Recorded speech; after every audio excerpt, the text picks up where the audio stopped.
கோழிக்கு என்ன டிப்பி டிப்பா கொடுக்கிற என்று முன்னாள் அமைச்சர் அதாவுல்லா பேசிய ஒரு வீடியோ கடந்த வாரம் வைரலானதை நீங்கள் அறிவீர்கள்.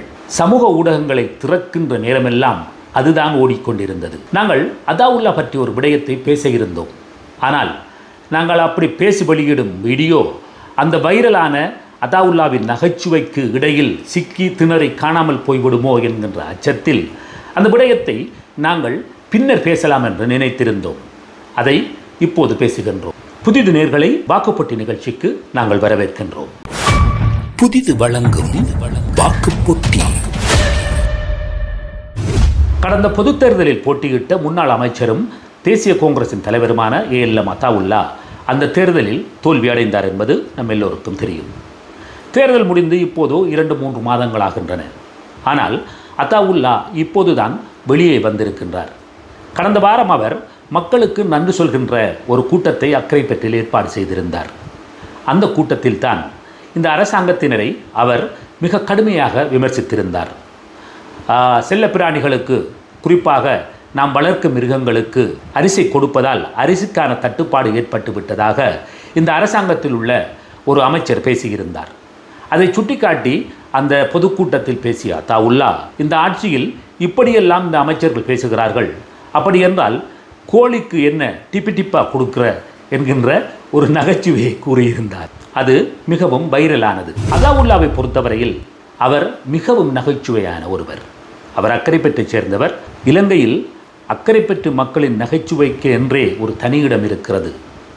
அக்கரைப்பற்று நகைச்சுவை என்றால் அதில் ஒரு சுவாரஸ்யம் இருக்கும். அதாவுல்லா நகைச்சுவையாக பேசுவதில் சாமர்த்தியமானவர். அதாவுல்லா மிக நல்ல நகைச்சுவையாளர். எனவே அக்கரைப்பற்றில் பிறந்த அவருக்கு நகைச்சுவை தூரமான ஒரு விடயம் அல்ல. அவருடைய பொதுக்கூட்டங்களை மக்கள் காணச் செல்வது அநேகமாக அவருடைய நகைச்சுவையை கேட்டு மகிழ்வதற்காக. ஆனால் அவர் நகைச்சுவை பகடி பேசுவதிலிருந்து சற்று கீழிறங்கி அவர் கோமாளித்தனமாகவும் பேசத் தொடங்கியிருந்தார். சில வேளைகளில் நகைச்சுவை என்கின்ற பெயரில் அதாவுல்லா காது கூசுகின்ற சில விடயங்களையும் பேசியதை நாங்கள் கேட்டிருக்கின்றோம். ஆனால் கடந்த வாரம் அதாவுல்லா பேசியதெல்லாம் சிரிப்புக்கு பஞ்சமில்லாத அதாவுல்லாவை மீண்டும் ஒரு நகைச்சுவையான அவருடைய அந்த பழைய அதாவுல்லாவை காணக்கூடியதாக இருந்தது. சரி, நாங்கள் பிரதானமாக சொல்ல வந்த விடயம் இது அல்ல என்பதால் விடயத்திற்கு நாங்கள் வருகின்றோம். கடந்த வாரம் நடந்த அந்த கூட்டத்தில் பேசிய அதாவுல்லா தான் திட்டமிட்டு தோற்கடிக்கப்பட்டதாக மீண்டும் ஒரு குற்றச்சாட்டை முன்வைத்திருந்தார். அவர் தோல்வியுற்றதிலிருந்து தான் திட்டமிட்டு தோற்கடிக்கப்பட்டேன் என்கின்ற விடயத்தை கூறி வருகின்றார். ஆனால் யாரால் திட்டமிட்டு தோற்கடிக்கப்பட்டேன் என்பதை கடந்த வாரம் நடைபெற்ற அந்த கூட்டத்தில் அவர் கூறியிருந்தார். சில தேர்தல் அதிகாரிகள், சில போலீஸ்காரர்கள் என்னை மிக திட்டமிட்டு தோற்கடித்தார்கள் என்று அதாவுல்லா ஒரு பாரிய குற்றச்சாட்டை முன்வைத்திருந்தார். மேலும் தான் தோற்கடிக்கப்படுவதற்கான திட்டங்கள் வகுக்கப்படுவதாக தேர்தல் பிரசார காலத்திலே தான் அறிந்திருந்ததாகவும் அந்த கூட்டத்தில் அதாவுல்லா சொல்லியிருந்தார். தேர்தல் முடிந்த கையோடு அதாவுல்லா இதே விடயத்தை தான் திட்டமிட்டு தோற்கடிக்கப்பட்டதாக, தனது தோல்விக்கு சதிவலை பின்னப்பட்டதாக கூறி அவர் ஒரு முறைப்பாட்டை இலங்கை மனித உரிமைகள் ஆணைக்குழுவின் கல்முனை பிராந்தியத்துக்கான அலுவலகத்தில் அதாவுல்லா ஒரு முறைப்பாட்டை எழுத்து மூலமாக ஒரு சட்டத்தரணியுடன் சமர்ப்பித்திருந்தார். அதை நாங்கள் புதிது யூடியூப் பக்கத்தில் நாங்கள் அது பற்றிய விவரங்களை நாங்கள் ஏற்கனவே தந்திருந்தோம். ஆனால் அப்போது தான் யாரால் தோற்கடிக்கப்பட்டேன் அல்லது எனது தோல்விக்கு யாரெல்லாம் சதி தீட்டினார்கள் என்பதை அவர் கூறவில்லை. ஆனால் இப்போது கடந்த வாரம் நடைபெற்ற அந்த கூட்டத்தில் அவர் எந்த தரப்பு தனக்கு எதிராக வேலை செய்தது என்கின்ற விடயத்தை கூறியிருக்கின்றார். சோதனை செய்து சில சக்திகளும், தேர்தல் ஆணையத்தில் இருக்கின்ற உத்தியோகத்தர்கள், சில போலீஸ்காரர்கள் எல்லோரும் சேர்ந்து அதனை ஒரு பெரும் குற்றமாக சோடித்து ஒரு பெரும் நாடகத்தை ஆடினார்கள்.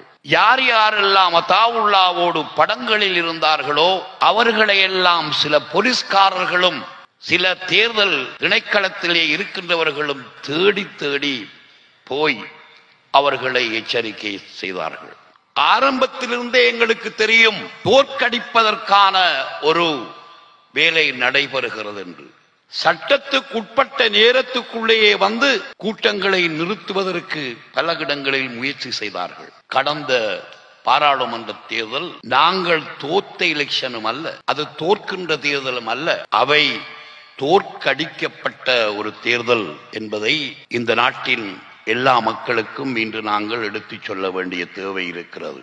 தேர்தல் அதிகாரிகள் போலீசார் தன்னை தோற்கடிப்பதற்காக வேலை செய்தார்கள் என்பதை அதாவுல்லா மிக வெளிப்படையாக ஒரு பகிரங்க கூட்டத்தில் கூறினார். இலங்கை மனித உரிமைகள் ஆணைக்குழுவில் அதாவுல்லா தான் திட்டமிட்டு தோற்கடிக்கப்பட்டதாக ஒரு முறைப்பாட்டை சமர்ப்பித்த போது அதனை நாங்கள் கடுமையாக விமர்சித்திருந்தோம். தென்னை மரத்தில் மாங்காய் பறிக்க முயற்சிக்கின்றார் அதாவுல்லா, இவர் யாரை ஏமாற்றுகின்றார் என்கின்ற வகையில் நாங்கள் விமர்சித்து யூடியூப் தளத்தில் எங்களுடைய இந்த வாக்குப்போட்டி நிகழ்ச்சியில் நாங்கள் ஒரு பதிவை வெளியிட்டிருந்தோம். தேர்தலில் போட்டியிட்ட ஒருவர் தன்னுடைய முறைப்பாடு ஒன்றை சமர்ப்பிப்பதென்றால் தனக்கு நீதி கிடைக்க வேண்டும் என்று தன்னுடைய அந்த தேர்தல் முடிவில் உடன்பாடு இல்லை என்றால் அவர் எங்கு செல்ல வேண்டும் என்றால் இறுதியாக நீதிமன்றத்துக்கு செல்ல வேண்டும். ஒரு பொது தேர்தலில் போட்டியிட்ட ஒரு வேட்பாளர் நீதிமன்றத்திற்கு செல்வதென்றால் அவர் 6 வாரங்களுக்குள், அதாவது 42 நாட்களுக்குள், பொது தேர்தல் முடிவுகள் அறிவிக்கப்பட்டு 42 நாட்களுக்குள் குறிப்பிட்ட தரப்பினர் தங்களுடைய தோல்வி குறித்து அல்லது தேர்தல் முடிவு குறித்த எதிர்ப்பை சமர்ப்பிப்பதற்காக அல்லது எதிர்ப்பை வெளிப்படுத்துவதற்காக நீதிமன்றத்தை அவர்கள் நாடி செல்ல வேண்டும். ஆனால் அத்தாவுல்லா அவ்வாறு செல்லாமல் கண்ட இடங்களுக்கெல்லாம் செல்கின்றார் என்கின்ற வகையில் நாங்கள் அவரை விமர்சித்திருந்தோம். ஆனால் இலங்கை மனித உரிமைகள் ஆணைக்குழுவின் கல்முனை பிராந்திய அலுவலகத்தில் தன்னுடைய முறைப்பாட்டை வழங்கிய அத்தாவுல்லா அதன் பின்னர் ஊடகவியலாளர்களிடம் பேசிய போது நாங்கள் எங்களுடைய இந்த விடயம் குறித்து சட்ட நடவடிக்கைகளுக்கும் தயாராக இருக்கின்றோம், நீதிமன்றம் செல்லவிருக்கின்றோம் என்கின்ற அர்த்தப்பட கூறியிருந்தார். ஆனால் தேர்தல் முடிந்து 2-3 மாதங்களாகிவிட்ட பிறகும் அத்தாவுல்லா எந்த விதமான சட்ட நடவடிக்கைகளுக்கும் செல்லவில்லை என்பதும் இங்கு குறிப்பிடத்தக்க விடயம். இருந்தபோதிலும் அத்தாவுல்லா 2 அரசு நிறுவனங்கள் குறித்து அந்த அரசு நிறுவனங்களின் ஊழியர்கள் என்னுடைய தோல்விக்கு சதித்திட்டம் தீட்டி என்னை திட்டமிட்டு தோற்கடித்தார்கள் என்று கூறியிருப்பது மிகவும் பாரதூரமான ஒரு விடயம். அத்தாவுல்லா கூறிய இந்த விடயம் மக்களிடம் எவ்வாறு புரிந்து கொள்ளப்படும் என்பதையும் நாங்கள் யோசிக்க வேண்டியுள்ளது. எனவே இந்த 2 நிறுவனங்களும் தங்கள் மீது பூசப்பட்டுள்ள இந்த கரியை அல்லது தங்கள் மீது எறியப்பட்டுள்ள இந்த விமர்சனத்தை அவர்கள் எவ்வாறு கையாளப் போகிறார்கள் என்பது குறித்து நாங்கள் எதிர்பார்ப்புடன் இருக்கின்றோம். இது குறித்து ஒரு தெளிவை அந்த 2 நிறுவனங்களும் வழங்கப் போகின்றனவா அல்லது அதாவுல்லாவின் குற்றச்சாட்டுக்கு எதிராக ஏதாவது நடவடிக்கை எடுக்குமா என்கின்ற கேள்வியும் இங்கு உள்ளது. சில வேளை தோற்றுப்போன மனிதன் ஏதோ ஒரு வெப்புசாரத்தில் பேசுகிறார், பரவாயில்லை பேசிவிட்டு போகட்டும் என்று அந்த 2 நிறுவனங்களும் சும்மா இருந்தாலும் ஆச்சரியப்படுவதற்கில்லை. மற்றொரு நிகழ்ச்சியில் சந்திப்போம். நன்றி நேயர்களே. புதிது வழங்கும் வாக்குப்போட்டி.